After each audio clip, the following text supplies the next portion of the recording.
Hi, it's Susan Dugdale here from writeoutloud.com with an example demonstration speech. How to leave an effective voicemail message after the beep. How many important voicemail messages have you bumbled through after the beep? Does recalling them make you feel a little uncomfortable? Yeah, me too. I've blundered, mumbled and muttered. If it were possible, I would have gladly saved the person I was calling the hassle of deleting those messages myself before they were heard. However, no more. I've learned how to leave an effective voicemail message, one expressing politely, clearly, succinctly all that was needed for whoever listened to it to understand exactly what I was calling about, one that wouldn't make me cringe if I heard it. Today, I'm going to share how to do that with you. No more embarrassment, no more tongue-tied after the beep blues. This is a skill easily gained, and one that will open doors for you again and again and again. Are you ready? Let's go. A lot of the time we already know as we're entering the numbers for whomever we're calling, our plumber, the manager of a local community centre, or to request information about an advertised job vacancy, that the likelihood of our call going through to voicemail is reasonably high. So here's the first step towards crafting a good message. Gather up everything you want to say before entering the phone numbers of the person you want to talk to. This will ensure we give ourselves the best possible chance of avoiding the dreaded delete. We need to cover off who, what, why, when, where and how, and depending on what we want to say, some of those more than once. Who we are. Joe Smith. Where from? Forest Farm. How can we be contacted? My number is 021 445 8834. Who we want to talk to? Sam White. We need this step if we've not directly gone through to the voicemail of the person we want to speak to.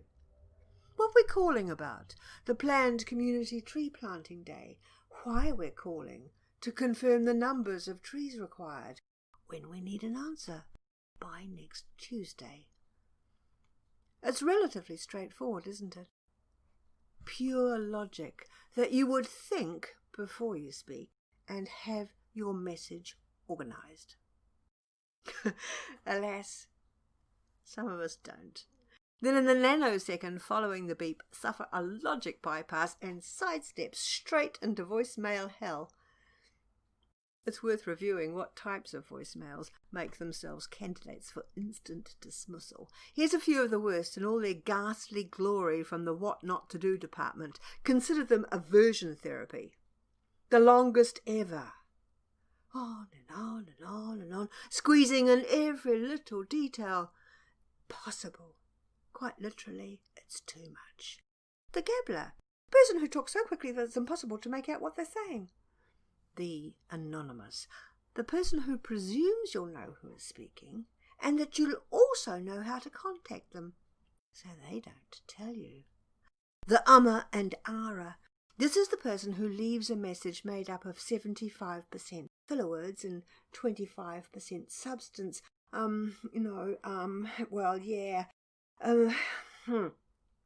So as I was saying, so I just wanted to leave this, It makes it so hard to summon the enthusiasm to dig through that dross to get the gold. Let's leave gobbledygook voicemail behind us. Let's start right now by preparing a message that ticks all the boxes. It will let the person you've called know who is calling, your number so that they can return the call, what you are calling about clearly and briefly, and what you would like or want the person you've called to do. It's both friendly and professional. To do this, we'll return to who, what, where, when, why and how and we'll demonstrate using the example mentioned earlier. We'll pretend we're Joe Smith from Forest Farm calling Sam White, the manager of the local community outreach centre, about the planned tree planting day coming up soon. Joe has previously agreed to supply the trees and now needs to know which varieties and how many of each are wanted. He wants an answer by next Tuesday. Let's prepare the message. Hi Sam, Joe Smith here from Forest Farm. 021 445 8834. I'm calling to finalise the varieties and numbers of trees required for our tree planting day. To get them ready, we need to know by next Tuesday. Give me a call. Thanks. Looking forward to hearing from you. Now, let's check it. Does that message cover off everything it should? Is there a greeting? Yep. Does it say who it's from? Yeah, Joe Smith. That's covering the who. Provide the person called with context. Yes. Forest Farm. That's where. Give contact details. Yes. That's how covered. How to return the call. Give a brief, clear reason for leaving the message. Yes. The what is the variety and number of trees needed. Give a reason. Why? Yep. To get them ready in time, we need that information soon. Give a time frame. Yes. That's when sorted. Okay, so this is the type of voicemail message we'd like to leave and receive. Therefore, the next major step is practice. Rinse and repeat, rinse and repeat. The only way to master leaving quality voicemail messages is to practice a lot. Use the recording function on your phone to record yourself leaving messages of various types. For instance, asking for an appointment or reminding someone they were going to get back to you a few days ago and haven't. When you play those messages back, listen carefully. Are you speaking clearly? Have you avoided filler words? Like, yeah. Have you carefully and slowly given your phone number? Is the tone of your voice friendly? Smiling while you talk will make it sound that way. Is your message brief? Does it cover everything it needs to? That's the who, what, where, why, and how. Are the words you've chosen appropriate? The vocabulary we use with a close friend is often very different from the words we'd choose to talk with a prospective employer. Getting it wrong could have consequences.